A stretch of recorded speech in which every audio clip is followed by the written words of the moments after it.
Okay, this is Piano 3, Kean University, the week of February 9th.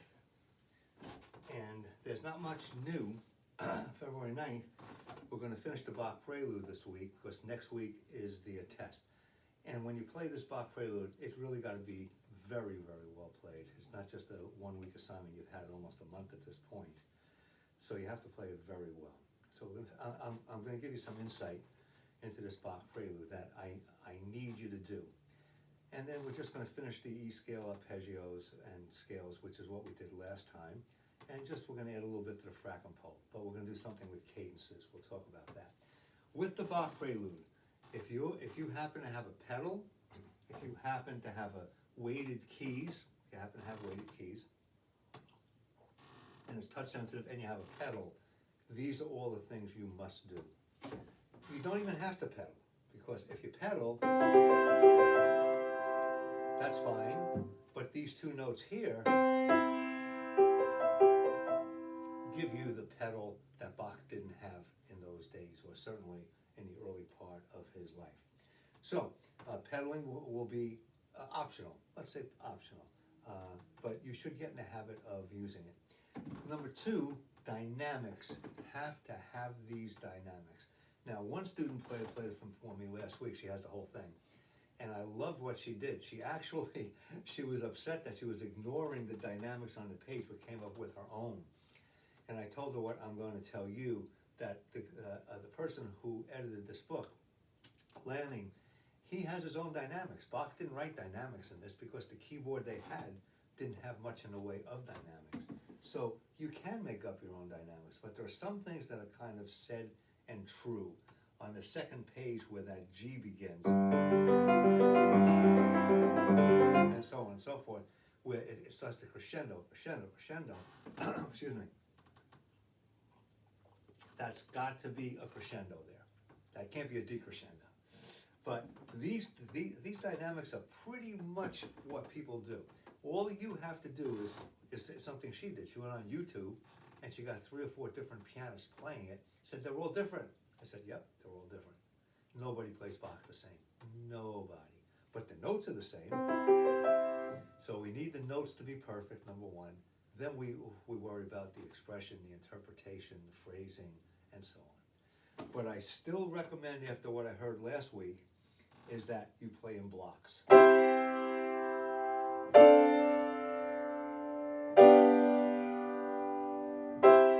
And then break them up. And so on.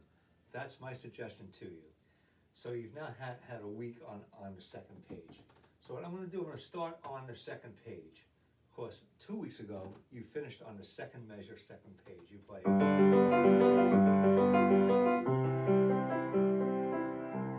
And you officially came from here down to here. Ever so slowly. It took you a whole page to do it. It took you about 12, 13 measures to do it. Now, something new begins.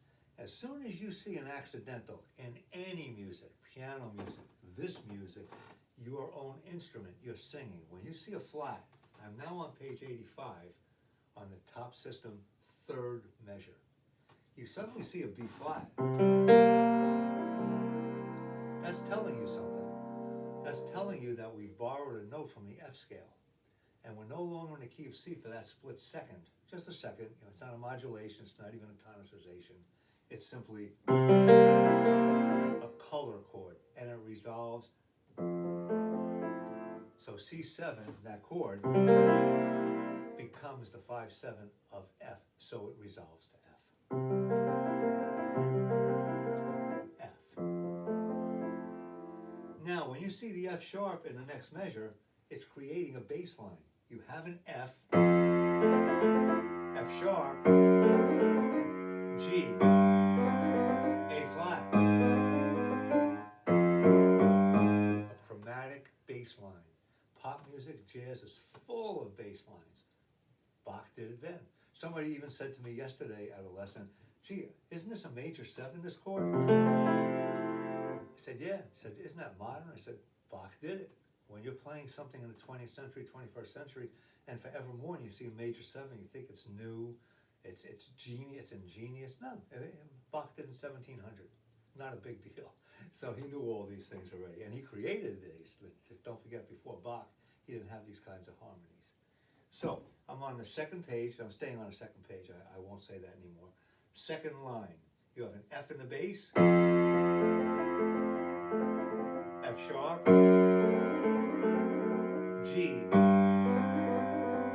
A flat, and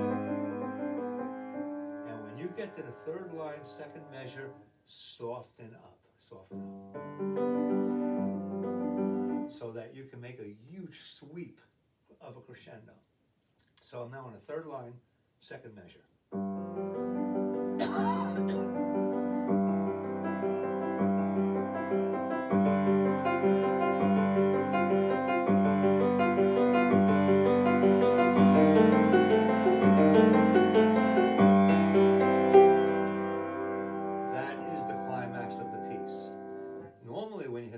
Of a piece, it's the one chord. Well, it's a 1-6-4. You're in second position here. You're in second inversion.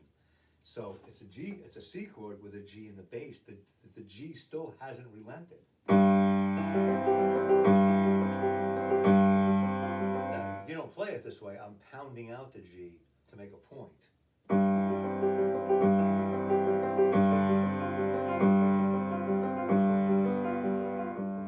And finally, here's the C you've been waiting for.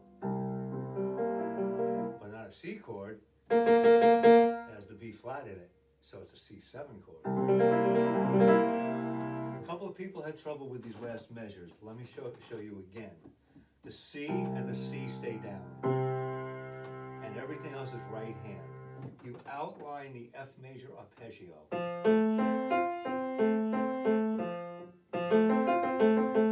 So it's, and the last notes, A, F, D, A, F, D. That's a D minor chord. So it takes the F major, but that's what you're hearing, that gravitational pull. Big, fat 7. This is a G7 chord. G, B, D, F, D, B, D, B, G. And then you get down to the D and you just play the notes. So here's the last 3 bars.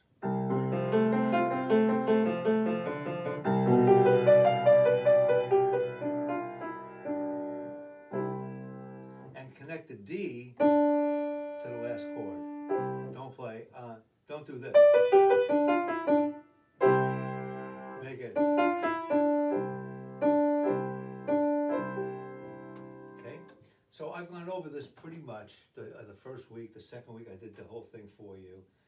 If you want to hear this beside the way I play it, just go to YouTube. Get yourself a good pianist. Don't pick a student performance. Pick a performance of a pro, and just listen. They're all different. Tempo's even different. I've heard it,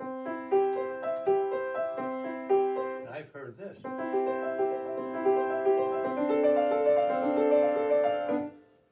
If you've heard some of the Ave Marias, this accompaniment has served as the accompaniment for some Ave Marias. So if you're in church and you hear an Ave Maria, there are several, but one of them has this exact background. You'll recognize it when you hear it. Okay, now in the Frackenpole book, let's see, this is February 9th, Frackenpole. So you're going to transpose page 2, number 4, to D, G, and C. D and G. Oh, I see, I'm sorry. D, G, and C, as I thought. So, you will have learned this now. It's a very, very simple piece. And that's one of the things Mozart was known for. Simplicity, but it doesn't sound it. He did so much with that simplicity. So there's only 2 chords here, F, C, F, and then C7. Some of you people who tried to do this and transpose it, the ones who were not successful because you couldn't do it in the original key without struggling. You've got to be able to play. You've got to be able to play. You can't possibly play in another key if you can't play in the written key. So you've got to learn much. You actually have to learn the material better if you're going to transpose, because you don't want to be looking at every note. For example, the first note's F, and it's an F major arpeggio. If you transpose this to G, do you really want to look at the F as being one higher G, one higher B, one higher D? You just want to put your fingers where they know.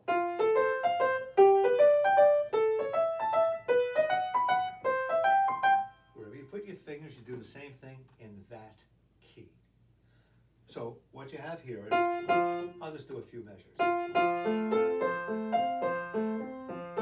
Don't forget this. You have to hold that through the measure.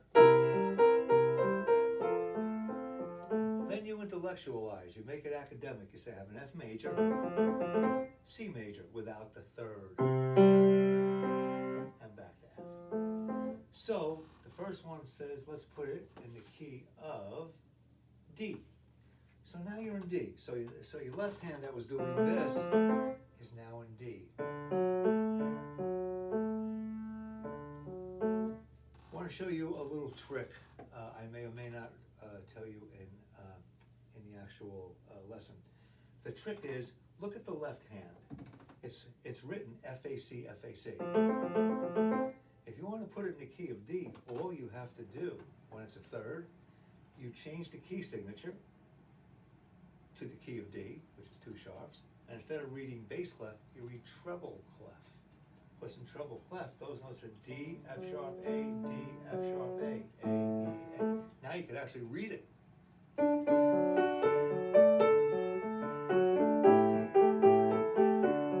can actually read the notes, except you have to transpose them 2 octaves down and change the clef. It's a little trick you'll learn when you have to transpose quickly if you're hired to do something and they ask you to change the key at the last second. Okay, so you'll do that in the key of G, D, and C. And finally, I want to look at cadences with you. You already have the E flat scale, I believe. Let's see, did we do that last week? Yes, we did the E flat scale last week. So you're staying on it. I'm giving you lots of time. Of course, all we're doing by March 9th for the midterm is just D flat, E flat, G flat. Then we'll do A flat, B flat for the second half, and you're done with your black key scales. Don't forget to polish up your white key scales too, C, D, E, F, G, A, B. So look at cadences, and I want to re-explain a little bit, a couple of things, and then we'll finish with this. So a cadence, of course, is when you come to a point of repose, a point of rest, a point of finality.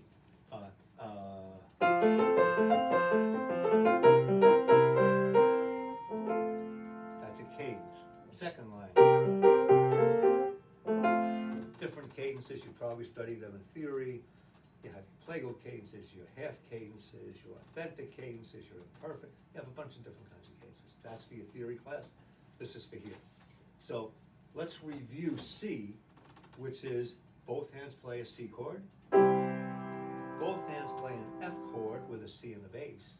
We go back to the 1 chord, or C. The G7 is in first inversion. B, D, F, G, and C. So when you practice them, just hold them.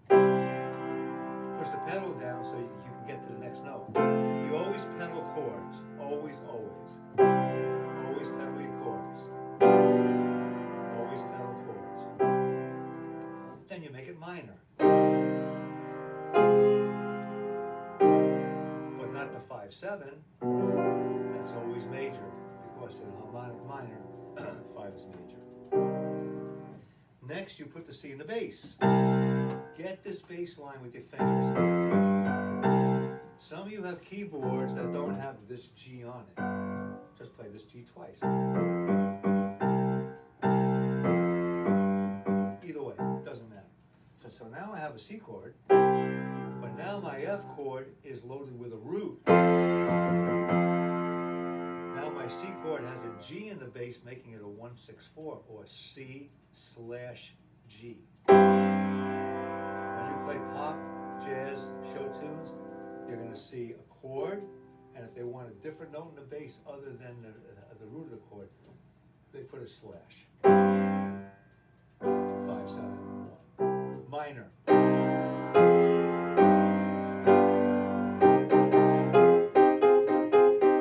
5-7 is always major. Now we're moving on to measure 7, and we're adding the G cadence. Let me make sure. Yep, and that'll be it. So G major. So now we're in measure 7. So you have a G chord. The 4 chord is C. 1 chord is back to G. The 5-7, in this case, you're really playing a 5-6-5 or D7/F sharp. And then G. Minor. You'll just make the 1 and 4 minor. Now, for the bass line, same thing. 1, 4, 5, 5, 1. 1, 4, 5, 5, 1.